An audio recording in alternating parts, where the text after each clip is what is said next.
Bienvenidos de nuevo a El Mundo que se avecina.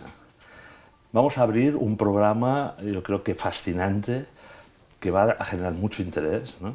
Porque claro, esto del sistema financiero y la geopolítica global está en plena efervescencia. A todos nos interesa entender, nos interesa despertar, ¿no?, ante las amenazas, pero también las oportunidades que nos ofrece, ¿no?, este sistema global.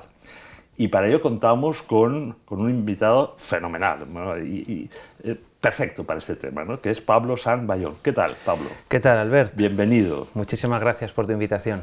Pablo es profesor de Derecho Mercantil en ICADE, Universidad Pontificia de Comillas, en Madrid. Somos amigos, nos conocimos allí. En un congreso de transhumanismo, yo imagínate, creo. Fíjate, sí. O sea que tu gran tema. Lo hemos tratado ya en este programa. Tú eres doctor en Derecho, profesor universitario, estás especializado en regulación financiera y derecho corporativo, ¿no? Sí, es así se podría decir. Sí. Yo me considero jurista y académico. Bueno, es que tienes un currículum que no sé, lo voy a enumerar, pero me voy a quedar corto, ¿no? Pero es que además lo importante de ti, ¿no?, además de esa especialidad que, bueno, que es muy concreta y que podría parecer muy técnica, ¿no?, desde el ámbito jurídico, pero eres un humanista, ¿no? O sea, tú de alguna manera tienes una inquietud profesional e intelectual muy vinculada a la investigación, la docencia, el campo de la filosofía incluso, ¿no?, y de las humanidades, ¿verdad? No se puede entender el derecho, no se puede entender la economía si no es como una expresión de una ciencia moral. Por tanto, hay que irse a la filosofía, a la historia, a la antropología e incluso a la metafísica. Entonces, quienes se quedan en ese nivel epidérmico de lo técnico puramente, pues van a patinar tarde o temprano en el desarrollo de su quehacer, porque hay que ir a lo que, pues, al modo clásico de entender el derecho y la ciencia económica, que es como parte de la moral. Entonces, pues por eso te he invitado, porque sabía que el enfoque que vamos a darle a los distintos capítulos pues van a ir por ahí, ¿no? Bueno, eres colaborador asociado de la Real Academia de Jurisprudencia y Legislación, has publicado 3 libros que, si te parece, pues vamos a hacer un poco de publicidad para aquellos que estén interesados en ellos, ¿no? En el 2020 publicaste Momento y encrucijada de España, ¿no?, editorial Atlantis. En el 2021, Dinero, crisis y poder global. Es el tema. O sea, que es el tema de este bloque del mundo que se avecina. Y el año pasado, ¿no?, el 2023, por Polis y Justicia. Sí, bueno, es un compendio de trabajos de mis intereses así humanísticos, pues cuando empecé en el mundo académico, con la tesis doctoral, pues iba haciendo excursiones, o mejor dicho, incursiones en ámbitos de la filosofía política y filosofía jurídica. Entonces hice una serie de trabajos, publicaciones, y hice un compendio y salió el año pasado, porque lo consideré apropiado. En un momento dado dices, vas haciendo cosas sin pensar en hacer un libro, y de repente dices, bueno, pues vas ordenándolo y dices, he tenido una trayectoria desde el 2010, 11, haciendo una serie de trabajos, y dices, bueno, luego lo compilas y dices, tiene un sentido lo que he hecho. Vas descubriendo el sentido de cosas que hace 10, 12, 13 años quizá no lo veías con esa perspectiva, ¿no? Ahí tengo que decir que tengo un poco de vergüenza porque me pidió una colaboración para el prólogo, me pilló en un momento ¿Habrá más ocasiones, un poco complicado a nivel profesional y no te lo pude dar, pero lo siento, Pablo. Bueno, oye, durante tus estudios predoctorales, ¿no?, pues has estado realizando distintas estancias de investigación en la Facultad de Derecho de Cambridge, en el Instituto Max Planck de Derecho Internacional Privado de Hamburgo. Has participado en curso de análisis económico del derecho en Harvard. Bueno, o sea, tienes ahí un currículum y has estado en varias universidades como profesor visitante, tanto en Europa, en Occidente, ¿no?, en Reino Unido, como que ahí está el interés también, Pablo, de tenerte aquí, ¿no?, como en Asia, ¿no? O sea, has estado en la Universidad China de Ciencias Jurídicas y Políticas de Pekín, bueno, también en Australia, ¿no?, en Melbourne, Sydney. ¿Qué más? Tienes experiencia docente internacional en distintos países, como hemos comentado, y últimamente, oye, tiras mucho para Asia. Sí. Has estado en foros internacionales organizados pues, en Corea del Norte, del Sur, perdón, del Sur. Todavía Corea del Norte no. Aunque no lo se puede descartar, oye. No, pero bueno. Congresos en las ramas de tu especialidad, ¿no? En las universidades, bueno, aparte de la Sapienza de Roma, pues a ver si lo digo bien en China. Zhejiang, sí, bueno, la Universidad de Zhejiang, en Hangzhou. ¿En Tokio también has estado? Sí, he hecho seminarios, cursos, conferencias, congresos. He intentado moverme a nivel internacional para intentar obtener una visión pues, modestamente completa, digamos. Bueno, y para terminar, ¿no? Porque ya he dicho que si no nos comemos el capítulo, ¿no? Has estado recientemente, el año pasado creo, haciendo una estancia académica como profesor visitante en la Universidad Nacional de Taiwán. Sí, ¿verdad? efectivamente. Bueno, por lo tanto, por eso me gustaría tener esa visión tuya que está a caballo entre Europa, Occidente y Asia, China y tal, ¿no? De alguna manera, en este capítulo, que es el primero, como saben, vamos a desarrollar el bloque en 7, los enuncio. El primero, que lo vamos a tratar esta semana, pues es el mundo unipolar o multipolar, es una incógnita, vamos hacia un sistema geopolítico, hacia el otro, cuáles son las potencias emergentes, cuáles están en declive, ¿no? En la segunda semana pues hablaremos de las élites, los oligarcas, la plutocracia, bueno, vamos a ver si identificamos a esos grupos a veces ocultos tras las bambalinas. El tercero es el dinero digital, que nos expliques muy bien qué son los criptoactivos, ¿no? Y si será destronado el dólar. El cuarto, pues entender un poco esto de las tecnologías digitales, ¿no? Y cómo se está configurando, parece, ¿no? Como un nuevo sistema financiero. Gobernanza corporativa y el derecho, ¿no? En la ciberseguridad, pero cómo el derecho incide, ¿no? en este ámbito, la identidad digital y finalmente, bueno, si hay alternativa, ¿no? A este sistema financiero y si de alguna manera, pues desde nuestra posición cristiana vemos, ¿no? Que puede haber un sistema de confianza y esperanza. Bien, Pablo. Bueno, pues si te parece empezamos por el primero de los capítulos, ¿no? Que como he dicho, me gustaría contigo ver si, bueno, ¿de dónde viene el tema de un mundo unipolar, ¿no? En este, no sé, nuevo orden internacional, ¿no? Y si vamos hacia un orden más multipolar, ¿no? Y cuáles serían esas potencias emergentes y las que decaen. Pues mira, Albert, yo creo que a lo largo de la historia humana siempre han existido imperios, ¿no? Imperios en conflicto, imperios más o menos extensos, que han ido forjando ciertas cosmovisiones ajustadas a un marco, área geográfica, áreas de influencia. La que nos ha tocado vivir es el área de, digamos, el mundo, digamos, posterior a la Segunda Guerra Mundial, ¿no? Ese orden de 1945, a nivel financiero es el mundo de Bretton Woods, el orden de la Guerra Fría y luego la disolución posterior, ¿no? De la Unión Soviética, años 90. Que había dos bloques. Efectivamente, ese mundo bipolar, pero que en Occidente, obviamente, por sus características, pues era el mundo del capitalismo occidental, ¿no? Y esa ha sido la cosmovisión en la que las naciones y los pueblos europeos, norteamericanos, incluiríamos también Australia, Nueva Zelanda, ¿no? Quizá también incluso Sudamérica, América Central. ¿Y Japón? En modo alguno también, claro, efectivamente, e incluso Corea del Sur, ¿no? Entonces, quiero decir que no hay que guiarse tanto por la división así maniquea o dualista entre Occidente y Oriente, sino entre un bloque de pensamiento occidental hegemónico y un mundo emergente, obviamente el mundo disuelto del comunismo, pero luego están esas potencias emergentes que han podido bascular a nivel histórico en cuanto a qué áreas de influencia han pertenecido, por ejemplo la India, ¿no?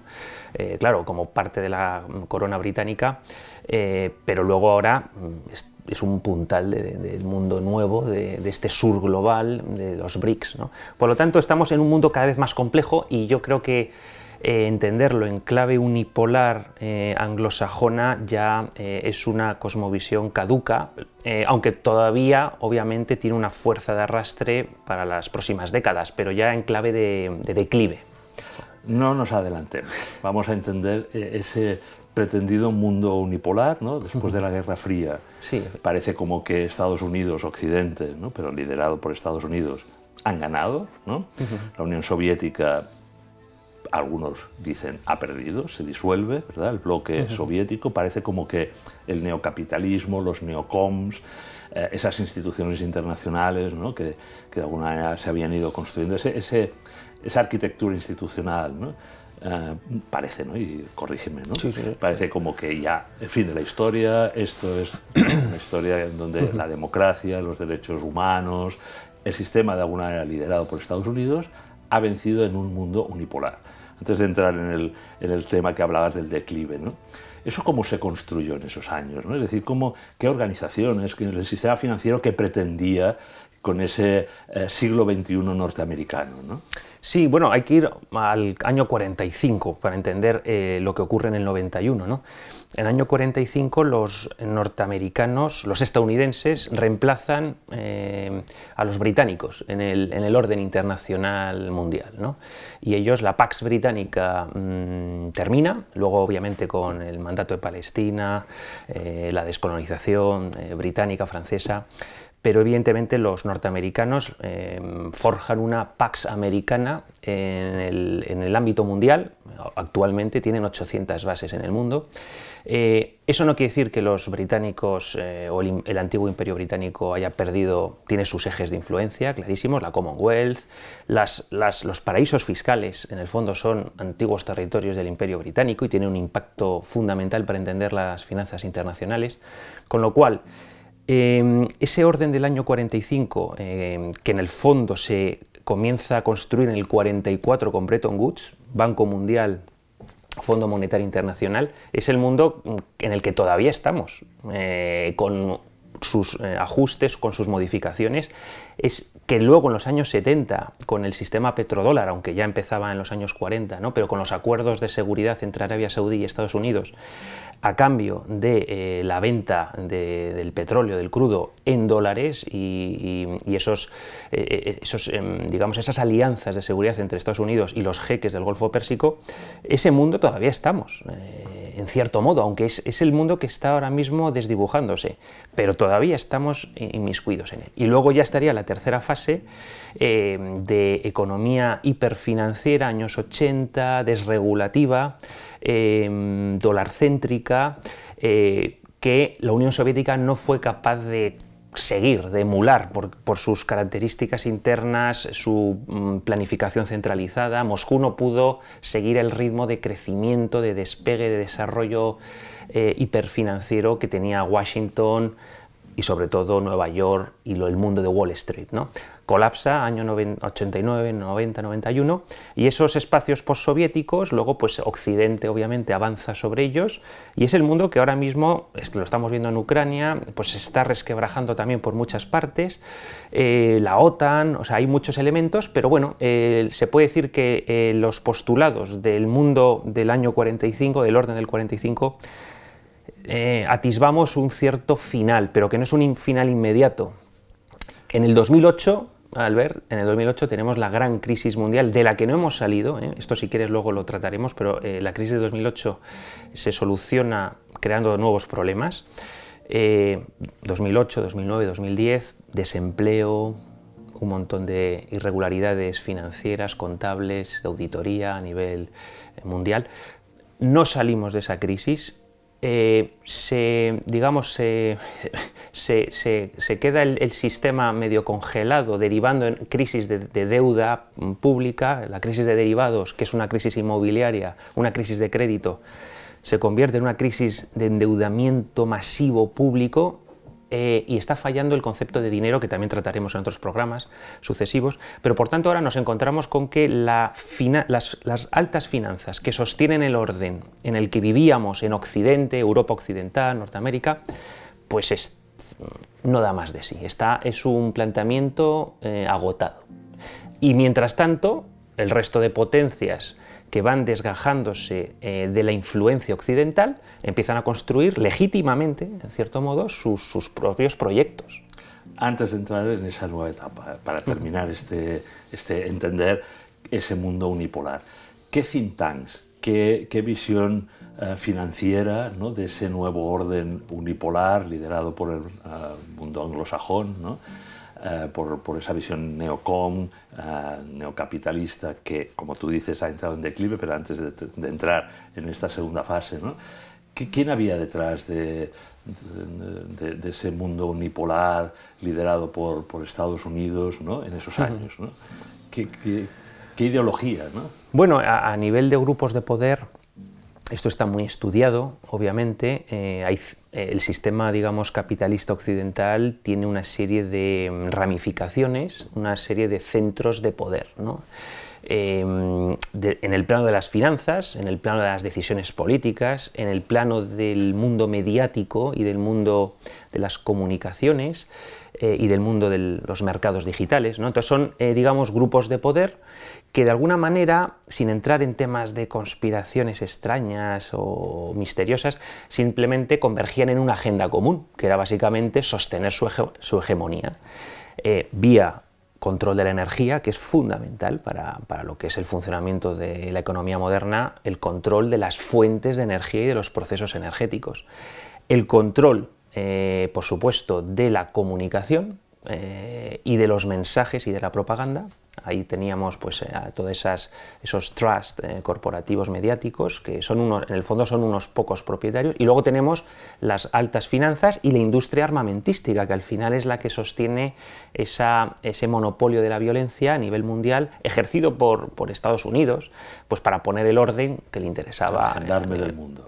Claro, esas 800 bases. ¿No? Actualmente Estados Unidos gasta en presupuesto militar casi $1 billón de dólares. Estamos hablando de un presupuesto alrededor de 800.000, 900.000 millones de dólares. No hay ninguna otra potencia, ni sumando las 7 siguientes potencias alcanzan el sumatorio de esa cifra.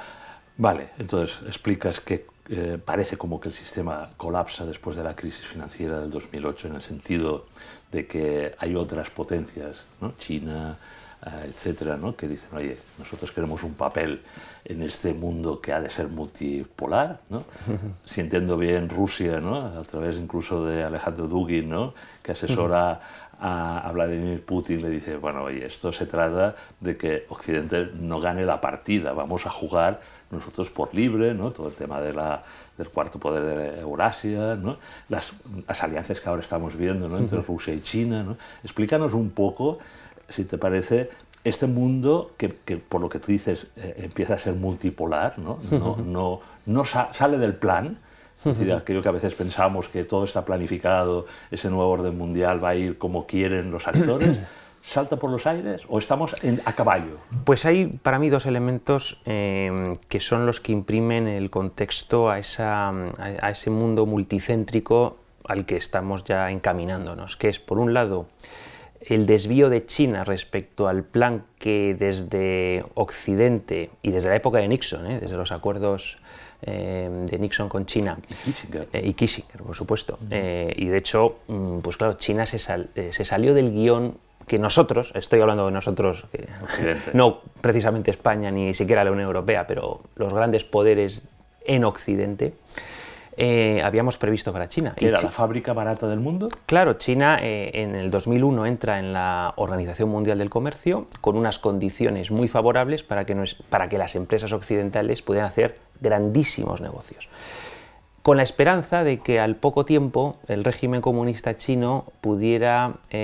abrirse en su dimensión política, de forma que el Partido Comunista Chino entrara, digamos, de lleno en el mundo en el mundo demoliberal y en el contexto internacional de la globalización centrada en Occidente. Y no ha sido así, no ha sido así.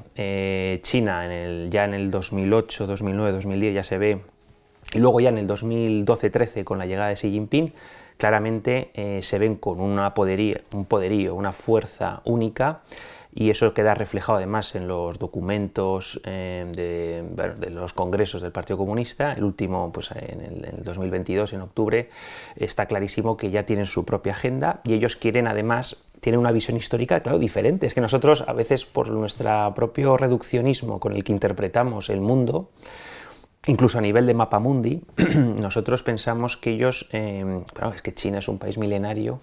China además, pues por eso es el primer elemento de análisis, que es, cuidado, China se ha salido del guión y China además tiene una visión de que ellos tienen que recuperar una grandeza perdida debido a la intromisión de los imperios occidentales, de los imperios coloniales occidentales en el siglo XIX, ¿no? Ya desde tiempos de los boxers, etcétera, ¿no? Entonces, de las concesiones, de las guerras del opio. Entonces, China quiere, claro, Mao, esa fue la idea, ¿no? de Mao, ¿no? Cuando llega al poder, y la revolución maoísta, con sus destrozos tremendos, su revolución cultural, su salto, el gran salto adelante, intentaba volver a que China volviese a ser la gran potencia que dejó de ser por la intromisión de los grandes imperios occidentales. ¿Cuál es la clave aquí? Que China, el megadesarrollo, no tiene precedentes históricos, que un país feudal campesino en los años 40-50, humillado, con muchísimas rémoras del pasado y del legado occidental, y con sus claroscuros, con todo el tema de la droga y cómo Occidente hizo el gran negocio a través de Hong Kong, de Shanghai, y cómo dominaron a China. Pues claro, China en unas pocas décadas, y sobre todo en los últimos 20 años, el despegue brutal de la economía china es que no tiene precedentes históricos y no estamos preparados desde Occidente para abordarlo. De hecho, el nerviosismo de nuestras cúpulas, de nuestras élites, se debe a que de repente tienen a este dragón inmenso despierto y sin seguir nuestra narrativa. Y por otro lado está Rusia, claro, el otro elemento de análisis, y claro, cómo se ha gestionado desde Occidente los espacios soviéticos con la esperanza de que esa Rusia humillada, debilitada, esa Federación Rusa nacida en el 91, que con Yeltsin se desgaja, se consigue... Bueno, son unas plutocracias, unos oligarcas que llamamos, cuando también tenemos nosotros nuestros propios oligarcas. Hablaremos en el Occidente capítulo, claro. De esto. Y el caso es que de repente pues llega un sujeto de los servicios secretos rusos en el año 99 al poder y bueno, al principio parece que coquetea con Occidente, parece que Rusia podía establecer una serie de alianzas, incluso se planteó su entrada en la OTAN, en instituciones europeas. Hubo mucho diálogo, pero de repente en el año 2009, en la conferencia de Múnich, ya con el tema también de Georgia, con el tema de, bueno, con cosas que ya habían pasado, de repente pues se sale del guión. Se sale del guión, 2014 el Euromaidán, luego llega la pandemia, se enfría eso y de repente con Trump se consigue enfriar la cuestión ucraniana. Pero luego cuando llega Biden en enero del 21 se reanuda la agenda que no le dio tiempo a Obama y a Hillary Clinton ejecutar y por tanto se incendia la cuestión ucraniana y eso es lo que estamos viviendo, esos polvos actualmente. ¿No? Para terminar el capítulo, porque fíjate que el tiempo vuela, ¿no? Nos quedan pocos minutos. Los BRICS, ¿no? Es decir, la India, Brasil, todo eso. O sea, cómo juega en este mundo multipolar, ¿no? Que se está, por lo que entiendo, construyendo, ¿no? Los BRICS. ¿Qué son los BRICS? Y en nada, 3-4 minutos, sí. ¿Cómo juegan aquí? Los BRICS es una alianza, de momento todavía le queda mucho pozo en el plano institucional para construir realmente planes estratégicos conjuntos. Son países muy heterogéneos, ¿no? Por ejemplo, Sudáfrica, vale. Brasil, ¿no? Bueno, ahora ha crecido, ¿no? Pero la India, ¿no? China y Rusia. Pero luego, por supuesto, se han sumado unos nuevos. Egipto, Irán, Emiratos, Arabia Saudí, Etiopía. Todos se quieren salir del guión occidental. Bueno, es una manera, es un juego geopolítico. El sistema financiero que hemos dicho. No se pueden salir, ya sabemos qué ocurre con aquellas potencias que han intentado salirse del guión, han recibido un severo castigo. Estados libio, fallidos. O sea, el Estado libio, Gaddafi. ¿No? Gaddafi tenía unos proyectos, fue abortada esa idea. Saddam Hussein, obviamente. La Siria de al-Assad. Es decir, los países que se salen del guión son castigados. Lo que pasa es que ahora si esos países se alían y tejen una agenda con unas ciertas cohesiones internas y lo hacen de manera unificada, como se está haciendo con los BRICS, pues estos países, claro, Irán, Arabia Saudí, claro, fíjate. Están en el mismo saco. Negociando gracias a China. Israel, ¿dónde está? En el otro bloque, ¿no? claro, no, es totalmente. ¿Se están construyendo, por tanto, esos dos bloques de nuevo? O sea, China, Rusia, liderando los... Son países que están viendo que el imperio hegemónico, que es el angloamericano, está decayendo. Está decayendo por muchísimas causas, demográficas, sociológicas, culturales. La descristianización del propio Occidente también hace que ese nihilismo nos haga también muchísimo más débiles a nivel moral, hace que otras potencias vean su oportunidad legítima. Y luego está en clave financiera, claro, si es que las finanzas se entienden por el sustrato de la economía real, que en el fondo responde a una antropología, a una sociología, a una metafísica, a una teología. Entonces, cuando eso falla, la economía necesariamente se convierte ahora mismo...